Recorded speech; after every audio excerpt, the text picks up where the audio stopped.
Farmington. KSJE is supported by San Juan Regional Medical Center, your community hospital with a rich heritage that dates back to before New Mexico was a state. We've been improving the health of the Four Corners since 1910. As a nonprofit hospital, San Juan Regional Medical Center is a values-driven organization. We strive to deliver on our mission to personalize health care and create vitality and enthusiasm in healing. We are here for you when you need us, offering a comprehensive range of inpatient, outpatient, and emergency care services.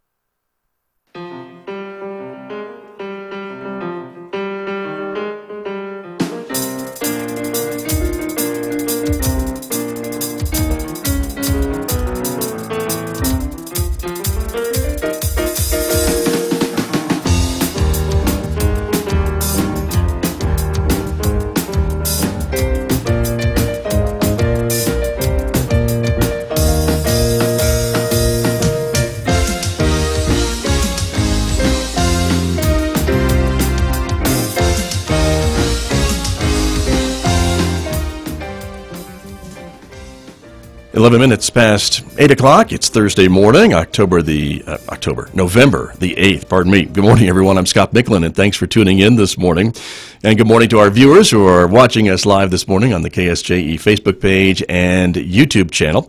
Coming up in just a moment, my guest on the radio this morning, Warren Unsicker, will be here. He is the Economic Development Executive Director with Four Corners Economic Development. He is also transitioning to become the Economic Development Director for the city of Farmington. So basically, he knows everything there is to know, at least most things, about economic development, but we'll be asking him a few questions here in just a moment. Later on this morning, of course, we'll talk about the markets with my guest from Citizens Trust and Investment Corporation, our Save a Buck Thursday segment coming up today at about 8:50. Wow, I can't remember the month or the time this morning. 8:50 this morning. At 9 a.m., it's Roving with the Arts.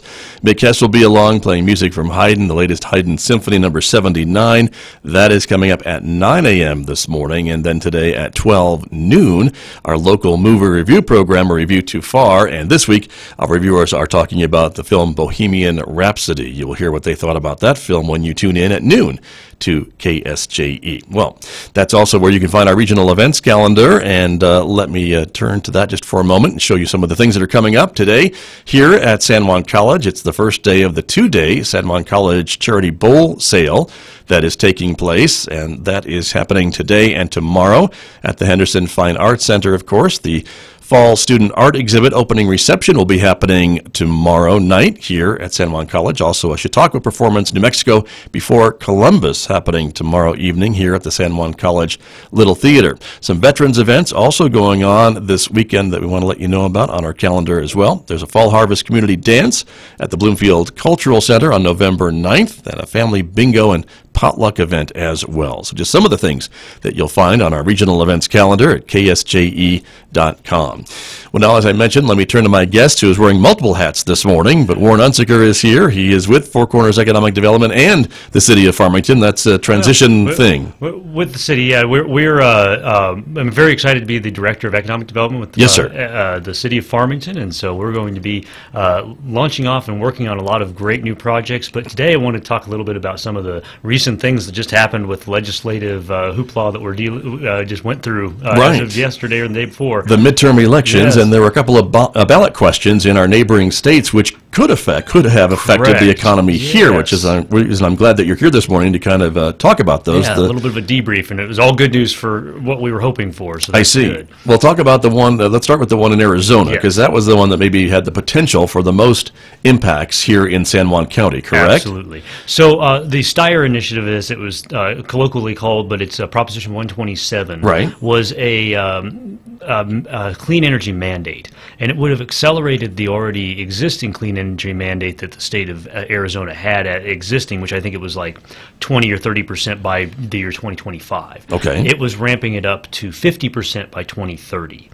And if that had happened, there would have been a high probability that the Four Corners power plant would have been in peril, being that it is part of the Arizona Public Service Company fleet. They own it. They own most of it. Correct, yeah. And so that coal-fired asset would have been in peril come 2030, they would have needed to have it probably off of their books in order to meet that mandate that was going to be put in place by this initiative. So NTEC, the Navajo Transitional Energy Company, did a very staunch effort to fight that potential problem. They had a great campaign that they'd put together. They bussed people out to the Arizona legislature and really made it evident that this had some negative impacts, especially on the Navajo Nation, but for our region as a whole. Right. And again, it comes down to, I think, everyone seems to understand why renewable energy is important and we need to be moving in that direction. But again, to just kind of shut things down quickly. These are people with jobs. This is economic impact. And so, again, for San Juan County, even if, because the plant's in New Mexico, but we can't vote on this ballot question in Arizona, and so it does have a big impact on their surrounding communities. Absolutely, yeah. So we were kind of hamstrung to a certain degree of being able to have too much effect on it as voters, but we were able to have some of our constituents here and folks that were intimately aware of and part of the process that were out there lobbying hard, including APS and others. So that was good news. That did not go through as advertised. And was the margin fairly, I don't recall the numbers. My understanding, it was like a 70-30, so it passed pretty swimmingly, so that's good. And it would have also, if I'm understanding correctly, if I remember correctly, would have impacted the nuclear power plant in Arizona as well. Possibly, yeah. So, I mean, there was a lot of negative impact, especially for Arizona. There would have been a lot of things. In fact, if I'm not mistaken, they kind of already had APS ramp back some expansion of other fossil fuel assets that they had planned out there. So, I mean, across the board, there's a push to, especially in Arizona, to remove some of those fossil-fired power plants, whether it's natural gas, coal, nuclear, whatever it may be. And I'm trying to remember if APS had a joint ownership or partial ownership of the Navajo generating station in Page. Which I think is being shut down. But so yeah, that's another one that we're continuing to monitor closely, and the Navajo Nation is working very vehemently on trying to figure out what they're going to do to mitigate that loss. Sure, because that's another issue, right, with the associated coal mine and the plant and the jobs that it represents. Absolutely, absolutely. So that one's still pending, but yeah, they thought there was a plan on the table, but it got unfortunately some owners that kind of backed out of the deal. I think is what I recall. Well, and who backed out of what is unknown. But it did fall through, and so that's very unfortunate. That's a very diplomatic way to put that, Mr. Unsicker, and I appreciate you keeping me straight here as we talk about these important issues, but it just goes to show how things that are happening in other states could impact our economy, our way of life, and jobs here in San Juan County, and why folks do need to kind of pay attention to what's going on in our region and nationally as well. Absolutely. So on that same note, Colorado had another proposition that was put forth, Proposition 112, that would have mandated, I believe, almost a half-a-mile distance between any structure, stream, occupied anything, lean-to with a single person in it. You had to have any oil or gas well assets had to be a half a mile away from those. And that would have essentially rendered a good majority of their oil and gas assets pretty null and void, essentially. And so that was another one that would have set a very dangerous precedent for industry to not be able to perform what they need to do. And we've got a lot of businesses that straddle the line between here and Colorado, and so that could have had some very negative impact on those businesses.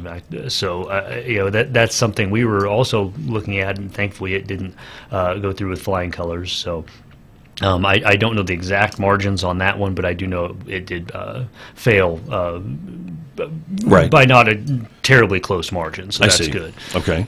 And but a lot of folks may say, but they've got all this new technology where they can do multiple drilling and thing from one pad, and wouldn't that make sense? Well, my understanding is that you couldn't even drill that direction, if I'm not mistaken. So there was a lot of rules of, you couldn't get close to that water table even, or that stream by, going underground. Even by doing something from further away.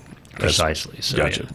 And of course, full disclosure, neither one of us, I don't think, are oil and gas experts. So we are just commenting on the proposal and these ballot questions that were voted on by people on Tuesday. Yeah.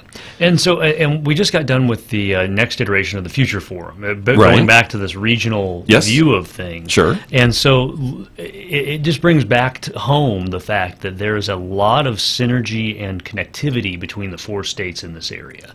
And this is your attempts and efforts and efforts to work with the other economic development agencies in our neighboring states and governments, whether it's Navajo Nation or Utah or Colorado or Arizona. Correct. And so we just held our second iteration. It was on November 1st. And essentially, this was to take a lot of the work that had been done over the last year from the last forum, which happened to happen on November 1st of last year, and really hone in on actionable projects. Because before we spitballed, we collaborated, we tried to kind of get an idea of what similarities we had. This time, we took those similarities, kind of, for example, took everybody's Legos, threw them on the table, and see what we could build. Right. And with that, we've now come up with a group of 6 initiatives that we feel would be beneficial for the entire region. And 2 of those we voted on in that session or the highest priority. I see. Okay. And so we're working on trying to put together some legs behind those initiatives in particular and really push hard on those to get them done, to show some proof of concept and results from all the work that's been done and get the other states heavily involved in that process. Right. And so, we learned a lot of things, a lot of assets that were already on the table that we didn't know about, that we can utilize to help kind of push the ball up down the road. And then, likewise, projects that we feel will affect the entire region and give us some real ability to affect our workforce development, our marketing of the region as a whole to the nation, creating better infrastructure. And so those are things that will make it a lot easier to attract businesses to this area as a whole.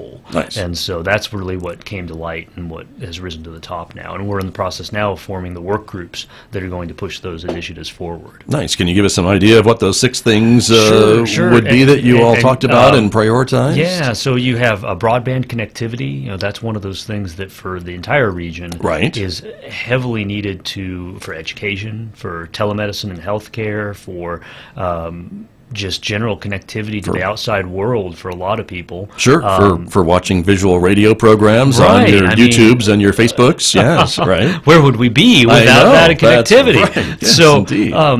that was viewed as a crucial next step, try and figure out how to increase that connectivity, especially to more rural areas. We have a lot of them. Going to say, not just for the metro areas or the cities, but you're talking about almost everyone if you can get it to them. Last mile can always a face problem. That's right. And thankfully, there's a lot of technologies out there that are working to try and solve that problem. But right now, it's making them cost-effective and accessible is the biggest problem half the time. Also looking at marketing, as I mentioned, Four Corners marketing. Right. We as a whole have a much more impactful story to tell than just one or another city in the entire region. Right. And so we have a lot more assets, we have a lot more workforce, we have a lot of education partners, hospitals. I mean, when you put it all together and lay it out, it's a rather impressive offering that we have in this region. Sure. And so could be similar to something from a larger city if you talked about the population of 250,000 people and the 4 hospitals that are here, if not more, and all that is what you're talking about. If you combine everything from across the state lines. Right. And then you can put together a compelling brand or marketing piece that says, this is what the Four Corners is and what it has to offer you as an employee, as an employer, and hopefully brings people here that want to live here for the sake of living here, and then they find a job when they get here kind of situation. Because there are a lot of people that's the new way that they look at where they live is I'm going to go where I want to be. And with the outdoor recreation piece throughout this entire area, accessibility to broadband and things like that, it makes for a compelling opportunity for someone that is looking for a lower cost way of life and an outdoor way of life that they can come here. Right. And again, showing that whole pool of assets as opposed to just Farmington or Aztec or Bloomfield or Kirtland. the entire picture Sure. of what they have to offer, because really that's how we operate here anyway. You know, you have people from over in Arizona on the Navajo Nation that come into Farmington. We have people from Farmington that drive up to Durango every day. You have people from Durango that work out in Farmington. I mean, it's a huge swath of people that interconnect to these 4 states, and we just need to take advantage of that. Right. I think people are often surprised by how much interconnectivity and commuting there is between the communities in our region, and it's not impossible for folks to drive an hour and 15 minutes to get to work each day. Exactly. And so that's really critical in our opinion as to how we interconnect those things and utilize them most effectively. And the other thing with that, I mentioned workforce and the pool of workforce. Developing that workforce is crucial too, and that was another one that rose to the top, is developing workforce initiatives. And so, you know, finding ways to better engage young people in being better pieces of the workforce, or part of the workforce as they come out of high school and even junior high and grade school. Right. You know, knowing the life skills they need to know, knowing basic understandings of how business operates. Because so many kids come out of school and they don't really understand how a job works. They understand how to do certain skills, and they understand math and reading and things like that, but they don't necessarily understand how to apply those things in the real world all the time. And so those are things that are critical to creating an impactful workforce, and likewise gearing them up to know career paths or education paths when they get out that are effective and really fit their personalities. Because the more attuned and connected to the job they are, the better they're going to be as a worker. You know, if it's something they're passionate about and it's something they actually want to be doing, sure, it's a higher probability they're going to be a lot better at it on the job and be, you know, show up to work and stay at work and, make a good living in the process. So interesting. And I know San Juan County has done a large amount of work in the work keys area and getting our workforce kind of measured and to be able to show people what skills our folks have and things along that line. Is this kind of the same thing of what you're talking about for our neighboring before that counties? Even before even the measuring of what our existing workforce is, what are we doing to basically build the workforce from the ground up? I see. And you know, that was kind of something that rose to the top when we talked about workforce. Is like, yeah, we're doing a great job in many ways of training the workforce we have or upskilling it, but what are we doing about the incoming workforce, the next round of workforce, to not only make sure they're heavily skilled, but make sure they want to stay here too? True. And so those are some of the big things that kind of rose to the top in that area of the 6 areas we were talking about. Understood. Warren Unsicker is my guest this morning. He is the new Economic Development Director with the City of Farmington. Most recently, he worked as the Executive Director at Four Corners Economic Development and has just kind of moved across the street to take on this new position with the City of Farmington. But still, the idea is to work collaboratively with our other partners in the region and in the county, even with this new position, Mr. Unsicker. Isn't that your understanding? Oh, yes. And, you know, I think the City of Farmington understands that as the county and the areas around us go, so goes Farmington, and vice versa. You know, sure. There's, again, that interconnectivity is too great to ignore to a large degree. So I think there's going to always be that interconnectivity no matter what, and ForSed is still going to play a large role in that process too. So. Understood. And of course Farmington is the largest community in the entire region, and so one would assume that as it goes, so do the rest of the area, or as economic opportunities come to Farmington, they could spill over or affect or impact other communities as well. Exactly. And there's assets that the outside, you know, more rural areas have that we don't have in Farmington, large swaths of land. You know, looking at a big industrial complex, there's not necessarily 150 acres that's just sitting there in the middle of Farmington that's vacant, or, you know, things like that. Probably can't open my pig farm in the city limits. Right. You know, so there's always going to be some projects that don't necessarily fit Farmington, but they benefit Farmington, they benefit the region as a whole. Sure. And obviously the workforce is going to come from the population center one way or another. And so even if it is, you know, 100 jobs out in Aztec or Kirtland, there's going to be, you know, 80 of those that are coming from Farmington and bringing their money back to Farmington, and they're shopping in Farmington. And so I think there's always going to be that connectivity. So. Exactly. Interesting. Well, and I think I killed the video. No, I don't think you did. No, we're good. But we had a little glitch in the studio here, but it should be going in a minute. in here, but it make up its own mind. But we're still on the air as far as I can tell, and everything's good, everybody. But maybe that's a sign that we should take a break. All right. So we will do that. We'll take a short break. My guest, Warren Unsicker, here from the city of Farmington. He's the new economic development director. Back with more in just a moment, right here on KSJE. The time is coming up on 8:30.